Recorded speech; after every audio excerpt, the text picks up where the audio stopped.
So ito, tingnan niyo itong podcast na to. Gist lang yung aanuhin ko dito Pero ipa-play ko to. About sa pera kung nakaka-attract talaga ng tao. Oo, ma-attract mo para gamitin ka. Pero yung attraction talaga na genuine, hindi. Ito Hindi, kahit iisa mo ng yung tao, iisa mo, pero yung datingan niya wala talaga. Kailangan nilang aralin yun, or nasa DNA nila na maangas sila, gano'n. O kahit, di ba tol, ang dami mayayaman na gano'n na mula ulo hanggang paa nila, mahal yung suot nila. Pero pag tingnan mo pa, ayaw mo maging siya. Parang parang gano'n, walang dating, supot pa rin, alam mo yun. Kaya, yung hindi mo, itsura nun hindi kayo yung mga maging incel katabi. type na mukha. Basically, Punchable magiging face. yung labas.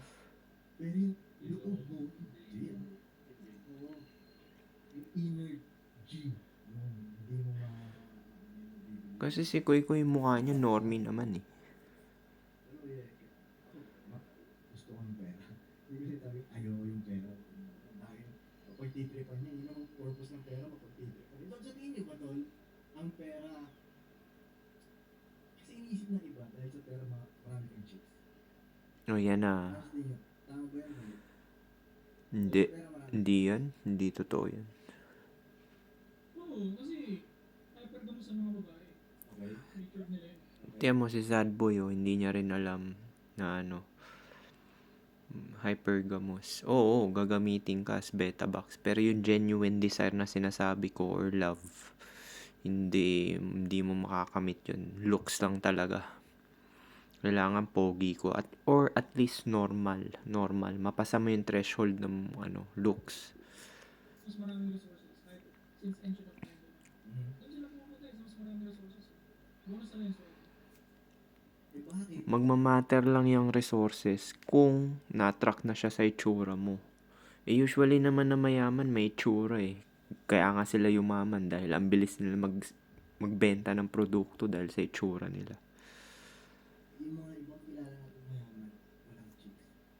Ayan oh. Yung dentista ko maliit na nakasalamin, ganun din. Walang chicks. Kahit yung kapartner niya, kasosyo niya na babae, hindi siya gusto. So ito. O talaga yun. Ako, dami kong kilala milyonaryo. Walang chicks. Bumibili sila. Yun yung sinasabi ko. Yan yung magiging sugar daddy ka lang kapag kalalabasan mo niyan. Bumibili ka. Sabi naman, hindi nila chicks yun. Bibili lang nila. Yung chicks yan, hindi naman ibinigay yung heart na sa'yo. As in zero talaga. Huh? Yeah. Meron silang asawa. Oo, meron silang asawa. Pero yung asawa nila, ayaw sa kanila. Hindi rin nila chicks yun. Hindi na asawa pa nga yun. Dahil hindi naman ganun yung trato ng wife niya sa kanya. Natrato lang siyang kinakawawa-kawawa nga lang siyang wife niya. Yan kinakawawa. Sila Jeff Bezos, Mark Zuckerberg, Ano mo ganyan. papaano sa mga bata na sabay nilang aralin yung pera at yung pag-chicks? Masasuggest mo ba yan? Oh, para sa akin maganda kung sasabihin mo.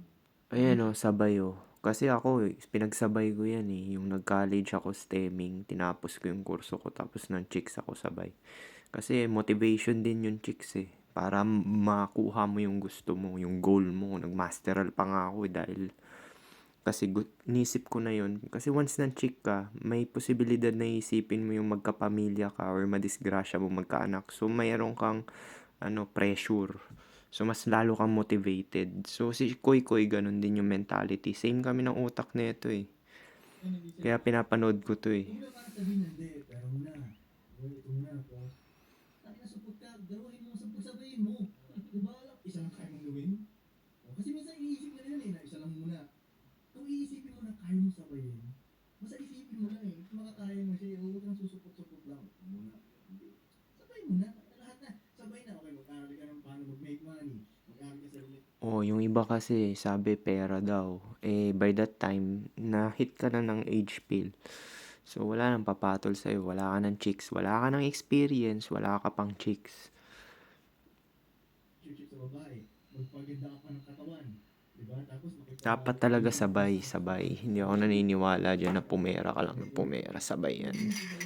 Motivation din kasi yan Yung ilang pagsabay-sabay. Excuse lang nila yun na pero muna, torpe ka lang eh.